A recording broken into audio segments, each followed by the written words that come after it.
What's up, guys? We are back with another episode of the Deventa podcast. Got a great guest today, Garrett Waller, another young guy, just killing it in real estate, running a virtual real estate company as well. Brought him on to tell y'all a little bit about how he got into the business, how he was able to make life-changing money at a young age and really set himself and his family up for financial freedom and generational wealth. So without further ado, Garrett, welcome. Thank you for having me, Devin. Appreciate it. Glad to have you. You want to? We're going to start by just telling them a little bit about where you come from, how you got started, and where you're at present day. Yeah, man. So I'm originally from Howard County, Maryland, DMV. Area. Big Ravens fan. Big Ravens fan. Doubtful Ravens fan. Still love them. But yeah, big Ravens guy, Baltimore guy. Born and raised there. Moved down here just about a year ago to Charleston. And where were you before that? A beautiful place, right? It was really beautiful. I actually lived in Manhattan for 3 years after a year after the pandemic, wholesaling virtually from an apartment there and kind of starting the roots down from a place not a lot of wholesalers hang out. I would say not a lot of good off-market deals in Manhattan. So yeah, definitely. Very nice. Well, you obviously went to college, right? Did what you were supposed to do, and then got started into real estate. I think you have a really interesting way on how you kind of got that first gig. So tell us a little about what part of real estate interested you, and then kind of how you got involved. Yeah, so I originally was the real estate chair for my fraternity, just random. Interesting. Not really basically at Maryland. I went to University of Maryland, and you really can't have parties in your chapter house. You have to have satellite houses. So there's 6 blocks of satellite houses. Yeah. And so there's 30 to 40 landlords. So my job, I took it upon myself. We were on a 2-year dry spell. Our satellite houses got kicked off. So I was just cold calling these landlords to try to get a party house for my fraternity. And I was cool, got the house. We had a great party house. It was a 4-bedroom house. We had 8 kids living in it, and I think the rent was $8,500 a month for a 3-bed, 2-bath house, and I was yeah, that's the business I want to be in. Uh-huh. I don't know how this guy is doing it. He knew who he was renting to, and he knew how desperate y'all were. $8,500 a month in PG County, Maryland, brother. Yeah. You got to be pretty desperate to pay that. So yeah, but so that was when it first clicked. I'm there's some money here, and I was not a straight A student in college. I had my fun, but I definitely wanted to make money and always had an entrepreneurial spirit. Mm-hmm. So when I found out how much these landlords were making, I was okay, this might be something. So I reached out to my network, and turns out I had a friend of mine's older brother who did something called wholesaling, and he was telling me, I was man, I want to be a college landlord. And he's don't limit yourself to just that. You need to look at it big picture, residential versus commercial. And I was residential. So he's I would hire you, but I am too small. I don't have enough money or deals to justify an employee. And I'm do you know anyone who does? He's not really, man. I've only been doing this for a year. So I ended up going on Google and just typed in Maryland fast cash offer, Maryland sell my house fast, and I probably went to 100 different Carrot websites, and where the seller should put their contact info. Yeah. I was Garrett Waller, 123 Main Street. I'm sorry for messing up your website, but this is not a lead. This is not a lead. I just want to work for you. You could pay me dog shit wages. I just want to learn. Yeah. And I think I got 2 emails back, and then when I replied to those emails, I got 1 interview with a guy, Bob. His name was his branding was Bob the Flipper at the time. Okay. Frederick, Maryland. He actually just passed away, so R.I.P. Bob. Oh, sorry. Bob Allwine, my first mentor. Only guy who took a chance on me. No one else read my email, so forever indebted to that guy. Hell yeah. And so for summer, I was just Mr. Launch Control, like literally clicking the button 15,000 times a day.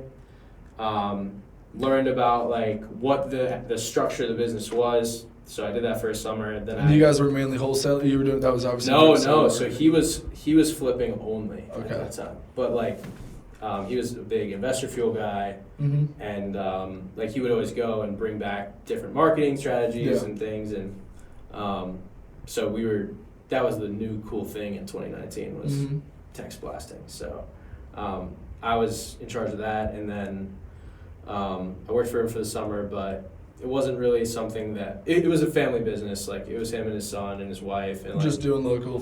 Yeah, it was like I didn't really see there's so much room for me to come on board more than that kind of like lead manager role. So how long did you work with him for? I worked with him for probably 4 months during like the summer break, and then I went and finished my degree, and then afterward I would like during that semester I was like just I want to own rentals, I want to do flips, like I want to wholesale, and I eventually like got connected to a guy who lived in my hometown who I think he had a rental portfolio of about like 45 Section 8 houses in Baltimore.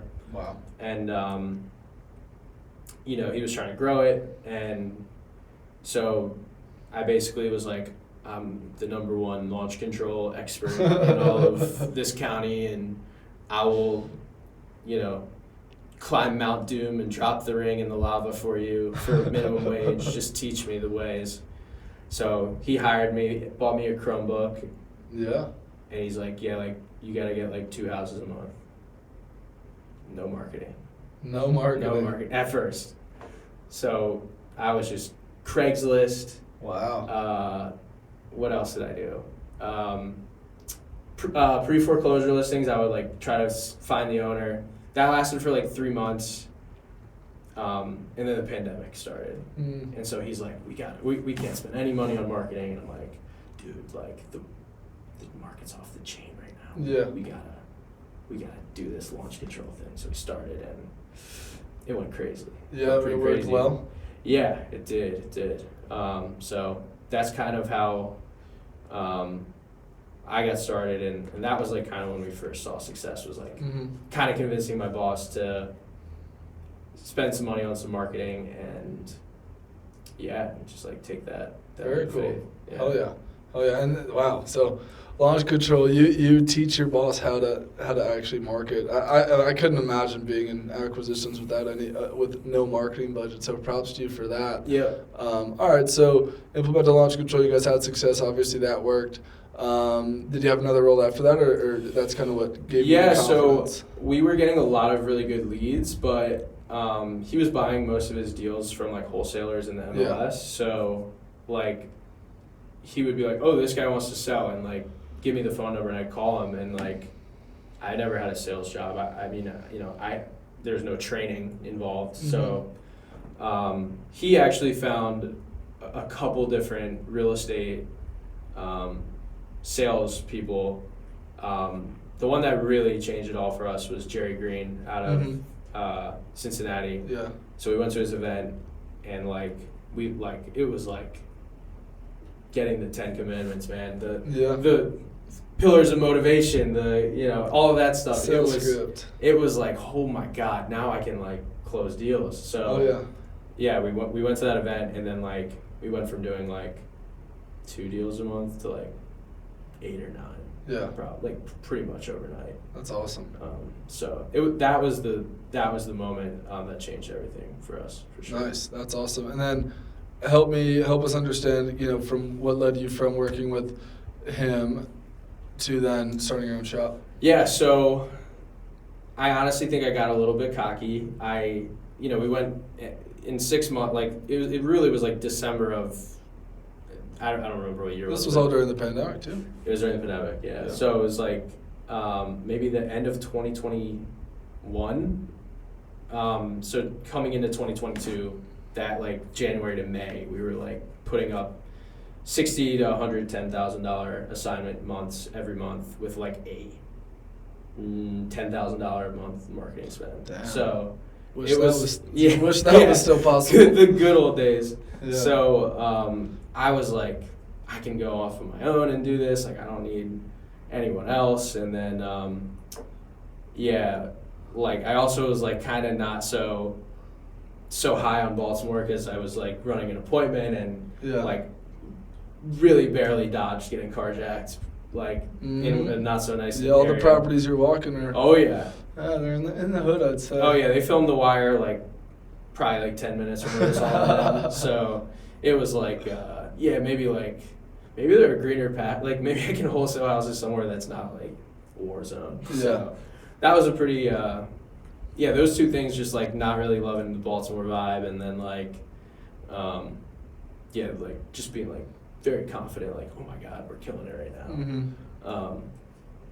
But yeah, that was the moment for me, was like when, like, you know, making kind of like a fresh out of college guy's salary to like making a lot more money than probably for my, I don't know, I was like 22, making just like stupid money at that age was, I thought that I knew everything. Yeah, I thought I was ready. And you could have stayed, because I mean, I remember, you know, just being in a similar boat, right? You're, you know, a year to 2 years right out of college, all your friends are, you know, did what they were supposed to do, got the corporate job, they're making a 70, 80K, the best guys are making a 90K base salary, but, you know, you're here bringing in $250,000 at the same age, and it's like, oh, what's going on? But and then it's like, why not stay, you know, it's pretty awesome, why would I not just stay in this role? Making all this money, I don't have any risk. Yeah, I'm working my ass off, but look at how much money I'm making. My friends who are doing, you know, the corporate thing, what we were all supposed to do, they're gonna have to work another 15 years to see this money.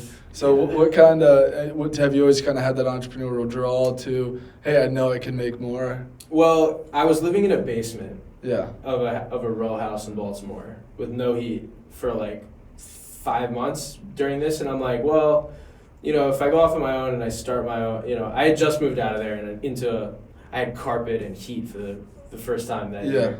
So I was like, like if I can, you know, if I fail, I'll just, you know, I probably can find something that has heat this time. So I'm like, you know, the worst thing that happens is like. You're like, I just went to Section 8 house and they had heat. Yeah, seriously. So, and granite countertops. So I was like, you know, what's the worst that happens is like I just try again, and you lose all your money and try again. Yeah. And I think that's like kind of a mindset I've had, is like I had a lot of fun in college. If I lose all my money, I'll just be living like I was in college. You know, I didn't have any money in college. Yeah. But you know, that's not to say that I'm not careful with my money. But I think like the fear of being average outweighed the fear of being unsuccessful. Facts, dude, 100%. And the way that I always, I mean, that's a much more intelligent way to put it. For me, it was always, you know, if God forbid, like when I decided, you know, was left a steady job making great money in real estate, what I wanted to be doing, but what led me to go ahead and take the extra leap to go ahead and start my own business was, hey man, if this doesn't work out, I got to go and get a corporate job like everyone else in the world. Darn, I have to, you know, I'll be average for another 2 years and then I could try again. Yeah, and then, you know, you could probably, if it were me, I'd probably take that corporate job and be, you know, go into the bathroom, but really calling sellers off credit, trying to still do deals. But filling out seller forms, hey, you hiring? Please get me out of this corporate. No. No, but I respect people who do this business and on the side, and like I think for a lot of people it makes a lot of sense, but for me personally, it was something I pretty much always wanted to go all in on. So I started my first company with one of my buddies from my pledge class, my fraternity, and it was like kind of coincided like right as the pandemic ended. Like we both moved to New York area.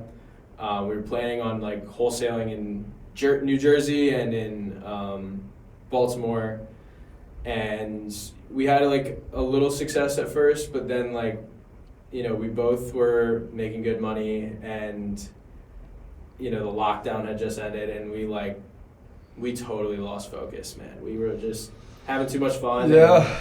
and not doing enough deals, and it caught up to us. So we were lucky to like kind of break even on the whole thing. But after like 8 or 9 months, like the business failed, and it was a really big kind of like maturity and wake up call for me, because you don't know like you don't know what failure feels like until it happens to you, and it doesn't feel good.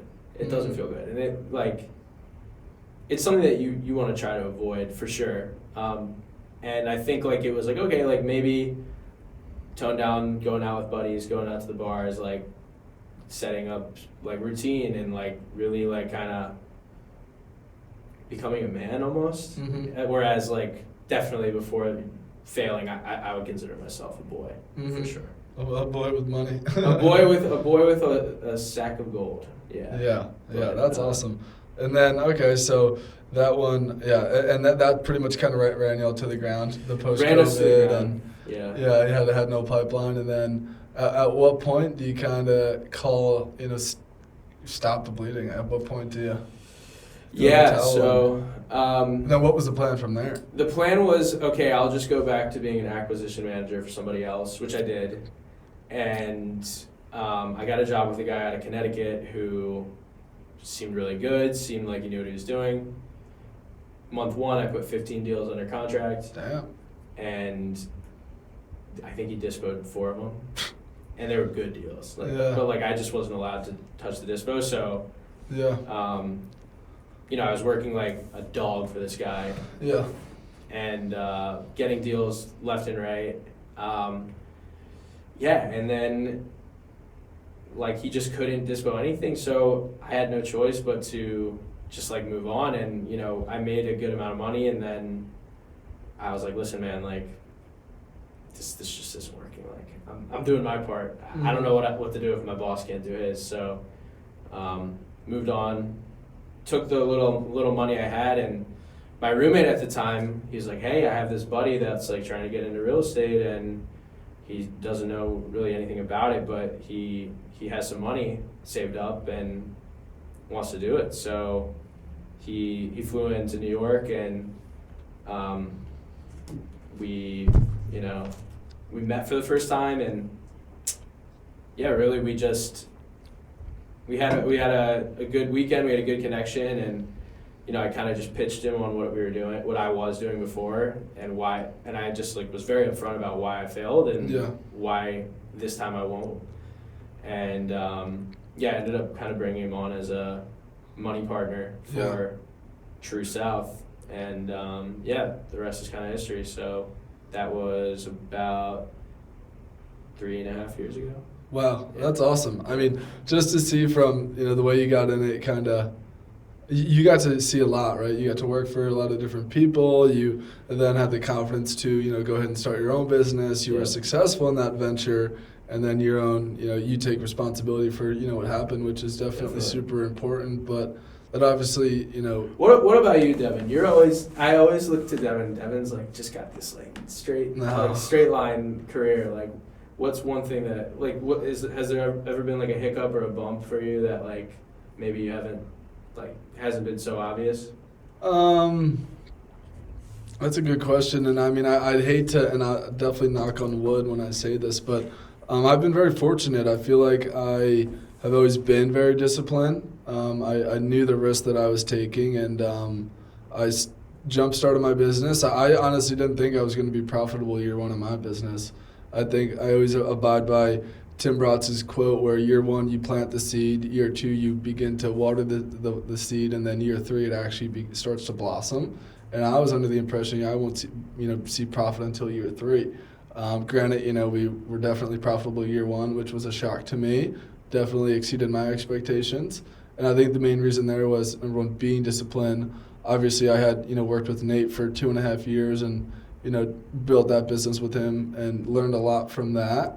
So I knew what worked and what didn't work. And I just was very, very fortunate with the people that I hired. I think they bought into me, and just being obsessed. Yeah. Being so obsessed. Totally. And always investing back into the business. I mean, you've spent a lot on education. I've spent a ton on education. And I think that's like paying for proximity as a young guy to be successful. paying for proximity is the most important thing you could do. Definitely. And there's people that will pay for proximity, pay for these mentorships, but won't take action. They're not obsessed, and they just think, oh, I paid the guy $20,000. All right, now I'm going to make money. Yep. No, it's just starting, buddy. Now it's time to buckle down and get to work. Yeah. And I think that was super important in my business. And I always look at it as like, I think with Nate, I had a very fortunate opportunity because it's very tough to be able to get into real estate with steady pay, right? In real estate, you're always working for a commission. Totally. Nate's comp plan allowed me to, pay rent and not get commission breath and not stress over when's my next deal closing or shit, I haven't gotten a deal in 2 weeks, what's happening? Luckily I had a stipend of some sort, so I was comfortable there to, try new sales strategies, to try new marketing and do things along those lines. And I learned that with my guys too, and that's why, I offer a base and why I give my guys the option, which I've told you about.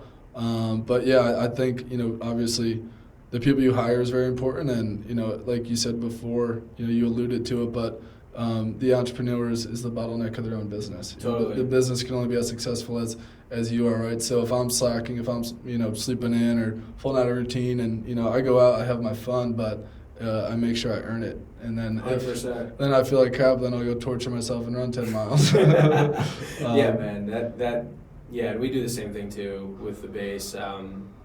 I just think, like, especially if you bring someone new into the industry, there's definitely like a ramp up period for jargon and just like terminology and do's and don'ts. So like, I think it's a little bit tough to throw someone in there on a purely commission basis, even if they have sales experience, and like just expect them to know the ins and outs. And yeah, I mean, you got to learn from someone that knew the business and knew how to run it properly. And I think like, if you're able to get into this business by working for someone that is doing it at a high level and you can kind of model that's a really great way to get into it. And I wish I had that experience. Yeah, myself. And I mean, it's like I see, like Jack, Nate was and it's mentorship, right? People say like, and we actually, to correct myself, like, when we pay a coach, right, we made these investments, you don't buy a mentor, you buy a coach. You pay a coach to answer your questions and help you shorten the learning curve. But a mentor is someone that, they're taking a gamble on you because they're giving you a ton of time and resources. And the only way that they get rewarded is if you do perform and if you do execute on what they're training you. So Nate did that for me. I've done that for Jack, Connor, everyone on my team, but now you're doing it for Steven. Yep. And I talked to Steven, 2 weeks ago. He's like, dude, it's been a year. I feel so bad I haven't reached out to you, but he's like, you set me up with Garrett, and it's going great, dude. I just wanted to thank you. And, we talked for 45 minutes, and it seems like he's done a great job, and you've been a great mentor for him.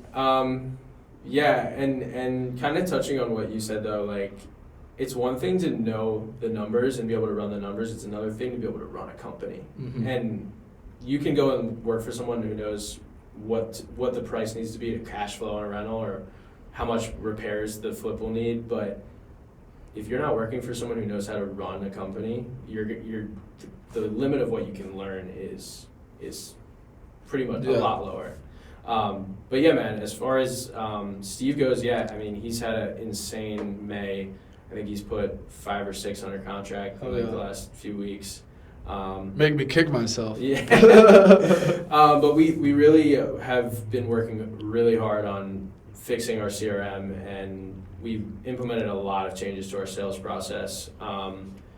Just felt like we weren't kind of in depth enough with our sellers, I felt like. And one of the things that has always been a challenge for me with acquisition managers is like distilling the knowledge and making it repeatable, a repeatable process.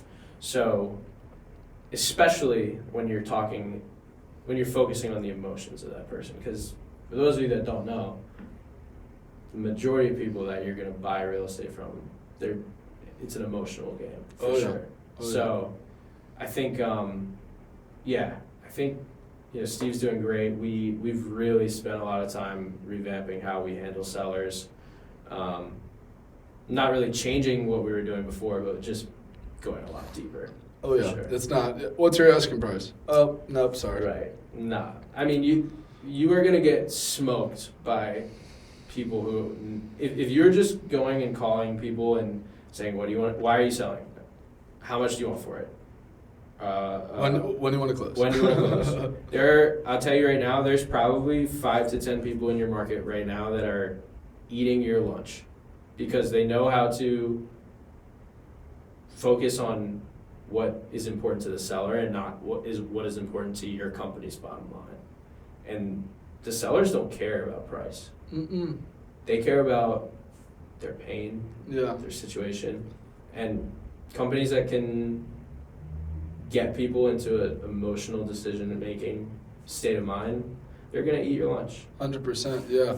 We just adopted the NEPQ sales process, Jeremy Minor, and that's all it is. Needs, anchor, consequence, solution-driven, and even before I had joined that, people asked me, hey, you're in real estate, what do you do? I said, I own a real estate solutions company, because Correct. we solve people's problems, and in exchange, we're purchasing an asset at somewhat of a discount where it makes sense and it's worth our time. Absolutely. And I mean, there's the amount of just stories of sellers that we've helped out. I mean, I think one of the best ones for us was this guy had no family. He was in assisted living, or he was actually admitted into a rehab facility. No family. Wife had passed away. Kids. He didn't talk to them anymore. Just him. Had this house. It was in Spindale, North Carolina, and the guy never left. He couldn't leave his bed. He was paralyzed. But we hired a moving company, went and moved his entire house into storage, and got a lot of stuff dropped off to him. We sold his vehicles, got him all the money for his vehicles. Whatever he wanted to sell, we sold for him. And he didn't have to leave. He got his check, and we wrapped up the entire house. He never had to go back or anything like that. It's amazing. I'm sure you got a lot of stories like that. I mean, you tell me the story about the Ford Ranch you drive. Oh, yeah. Well, I do drive a 06 King Ranch. It was actually found in the garage, like an external garage that was locked up for like 10 years outside of this house that we wholesaled. And I got a collect call on our TV ad from a prison in Oregon. And it was a guy, he's like, I just got someone told me that my dad passed away. Like, they found him in his house. Like, no one had seen him for 4 months, and he was still in the bedroom. So Jesus. He called me from prison. He's like, I have like 3 minutes to talk to you. Like, this is what I want for the house. Like, handle the rest, and you got the house. I'm like, cool. So I had to call a hazmat company to gather the remains and get it out. And then we did an on-market wholesale deal with that one, made a really, really solid spread. And, one of my contractors was over there. He's like, dude, there's a F-150 in the garage. And he's like, it's in good shape. It's only got 60,000 miles. So I was like, hey, how much do you want for the King Ranch? He's like, $2,000. So I was like, that sounds like a deal. I think I can swing that. I can do that one. So I did get my car from that. Right now we're helping a guy who is intellectually disabled, homeless. He didn't know that his dad owned a house, and we were working with one of his relatives who isn't really like involved in the situation, but just was like, hey, I have this cousin who we think has this house, and his son is homeless. So we actually were Googling looking for the son, and we found him through a art gallery that exhibits art from homeless people. And so we found his name on his art and like found his number and called him. Wow. And he's coming into our lawyer's office tomorrow to sign docs, and like he just like broke down on the phone crying to us earlier today because we're like, the house is falling apart. It's not worth much, but we could probably get you $20,000. And he's like, $20,000, like. It changed his life right then and there. He's no longer homeless. Yeah. So it's like I think a lot of people see the money side of it, and that's definitely like, I'm not going to pretend that's not an important piece of this, but there are just people out there that need help, and they care more about their situation and the hardship in their life than maximizing every dollar and cent that they get. And it's a really great thing when you can help people get out of those spots. Yeah, no, 100%. Wow, that's a great story. Yeah, you got my stories beat. No, that's awesome, and I think it's also just important too because like now that I coach wholesaling and I speak to a ton of wholesalers, not many wholesalers would go through that. Yeah. Not many wholesalers would be persistent enough to. I don't even know how you figure that out. To Yeah. go to the that's. Yeah, I left my number with the lady at the, I think it's called the HART Gallery, and I was like, I think that one of your artists is like this person, and if we can find him, he's not gonna be homeless anymore. Yeah. And she was like, oh my God, like let me go find him. Yeah. So it was like kind of there's powerful stuff like that pretty frequently. Yeah. Which is really cool. Yeah, that's awesome. Getting back, I kind of want to focus more on entrepreneurship and just the challenges of that. In regards to, I know you've built a team up, you've fired people, people have left and whatnot. What have you learned? Like you said before, right? There's one guy who can. It's a lot different to know the numbers of a deal, right? And it's a lot different than to actually run a company. What do you think are the biggest things that have contributed to your success in building a team and essentially running a successful team? So I think the number one thing that I focus on now is scalability. Mm-hmm. So what revenue generating activities can I make repeatable? And what can I make that is predictable? So for us, one of the really important things, like I said, the sales process, making sure that you're hitting every single little thing here to make sure that you're putting that seller in a position where you're speaking to someone who truly is going to be our ideal avatar. Mm-hmm. And then also kind of shutting down things that are not scalable and not really easily replicable. So I live here, Charleston, South Carolina. Most of my deals are in North Georgia, Chattanooga, Tennessee, Knoxville, Tennessee area.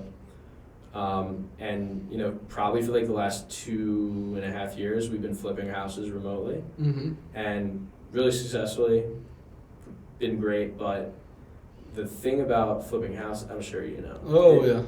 Is you cut into a wall, or there's a lien, not even a lien, but like it's unpredictable. Mm-hmm.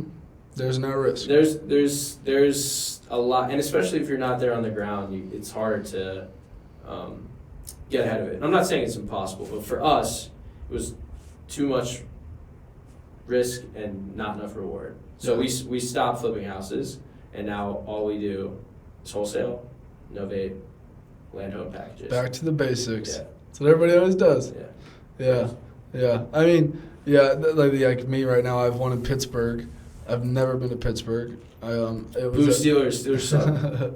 I had to buy it. It was sheriff's sale. There was a lot of money in it, and I was like, I think that's steep enough. I don't have much risk, so we pulled the trigger on it. But yeah, the whole virtual flipping is a whole different world. Yes, sir. You really have to be very dialed in. You have to have boots on the ground that you trust. Yep. And you have to have money in the bank in case shit goes south. Correct.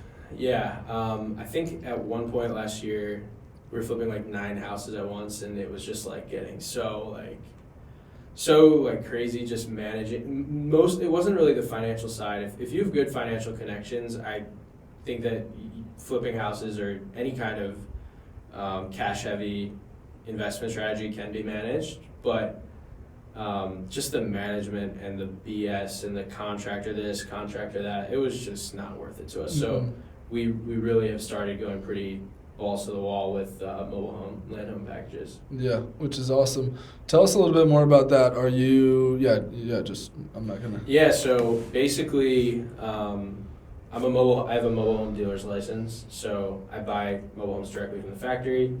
And then we basically are doing the same thing we would do with the homeowner over the phone virtually, locking up their piece of land or their tear down house, and we underwrite it, see what a double wide or single wide is selling for over there, and it's a lot more simple. So we prepare the land, we order the mobile home, we get it surveyed, we get the utilities approved, and clear the land and place the home. So instead of having to go into a house and saying, do we need to do the joist? Oh, we did the joist. Did my contractor do the joist right? Is FHA going to ask for $8,000 clawback or something? You know, nah, it's a brand new house. Yeah. So like, it's still. You don't have to chase down the title. You don't get to chase down the VIN. No, you don't have to do any of that, man. It's just. What do you get these mobile homes at? Like, what's your 2025 single wide go? Like resale is probably like it depends on it. Like from the factory. From the factory. Unless you can't share that I'm actually information. under. I'm actually not allowed to reveal what the factory price is. Fair enough. I'll tell you after the show, but okay. It's a significant discount. You have to take a class. You have to eventually in some states you have to open an actual storefront. So like I'm planning to buy an acre with a sign and a show. I have to buy 2 show units. Yeah. So there's like some hurdles to climb. Yeah, but that honestly makes sense, and it's marketing, right? If someone just wants to just buy, I mean, I come across a ton of sellers who want to get out of the city. Oh, I just want some land. I just want some land. I'm gonna go buy an acre for $10,000 in the middle of nowhere, and I'm just gonna throw a mobile home on it. Yep. They're driving out to that property. For sure. They see you, boom, they're going to you. But yeah, so and you can do it all. You're not just gonna supply the mobile home. You're gonna pour the pad. You're gonna install it and do all that. Exactly. So when people go into a Clayton dealership or mobile home dealership, since they're buying the mobile home and not a land home package, you have to use what's called a chattel loan. So it's like a car loan because it's a vehicle. You can't. It's like 10% down. There's no FHA financing, so you can't buy as much as you could if it was already set up. So we found that like these new 2025 double wides on an acre or so, they sold really, really well. They're sub $300,000 and they qualify for FHA because they're a HUD product. So they move really well. They last a long time. Some of these are even rated like 80 years now. Wow. So it's it's pretty cool stuff. We're really into it. But much better than flipping them because you flipped a good bit of them, right? Yeah, we had a good. That's actually how I discovered it. Was I flipped a mobile home in Jasper, Tennessee. Yeah. And we made a good. It was on Success Drive in Jasper, Tennessee. Look at that. And where dreams are made. Yeah. So I don't know what it is with these mobile home street names, but yeah. Well, it's guys like you that are picking the names. Well, we just got one under contract on Rambo Road. So yeah, it's Rambo and Success. I don't know, but so I flipped it and. I think we put it out for 180, and like in 3 days we got an offer FHA. I'm like, wait, these things can go FHA? Yeah. And they're like, yeah. I'm like, so why am I flipping them and not just buying them? Yeah. And it just clicked. Like it clicked. I think we were in the office here, and I was like, Devin, like, you do mobile homes? And he's like, thought about it, but yeah, I mean, It just clicked. It just clicked for me. And so I think we're under contract on 8 projects and we're working on 5 right now. Nice. So we're doing a lot of these right now. Can you use hard money on those private, or you talking about private? Most hard money companies don't. They don't. However, I don't know many that my hard money company does. Not the one I own, but the one I work with. Yeah. They do. You have to have a few deals with them. I can tell you more about it, but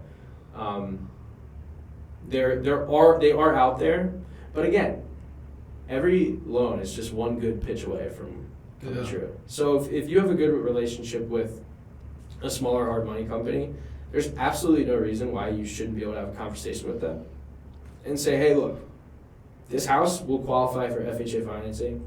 It's classified as real estate. Your investment is secured by real estate, and there's no risk that I'm going to go cut the wrong wall open and there's termites everywhere. It's a brand new product. So you tell me, hard money officer, what's more risky? Eliminating my human factor and just buying a new home delivered to your front door, or trusting me in another state to manage 10 guys fixing up a house built in 1900. What would you rather put your money in? I'll take the new one. Yeah, no, that makes a ton of sense. I love it. That's awesome. I didn't know you were going this deep into that, so that's exciting. I'll definitely talk to you more about that. But The way we like to end the show is to just talk, a little bit about mindset and motivation. Obviously, you've had ups, you've had downs, you've fallen hard, you've had to throw the towel in and go back at the job, and then start it all over again. And you're absolutely killing it now. And any specific book, quote, leader that got you through those times? Yeah, I think no one cares, work harder is just like my mindset a lot. And I also everyone has bad days. There are days that you're not going to be as productive, and the key is not to beat yourself up about that and to just you had a bad day, get back on the horse. Like, there are two kinds of people. There's the kind that give up, and there's the kind that mess up and then get back on the horse and try again. Nobody's perfect, but you just have to keep fighting, man. Damn right. Anything in life worth having isn't going to come easy to you. That's right. Oh, yeah. Well, where can they find you? You can find me on Instagram. You can find me on Facebook. TrueSouthHouseBuyers.com. Don't fill out my seller form, please. But if you do, you're probably going to be pretty good at sales. Damn right. Well, thanks for coming on. All right. Thanks so much for having me, Devin.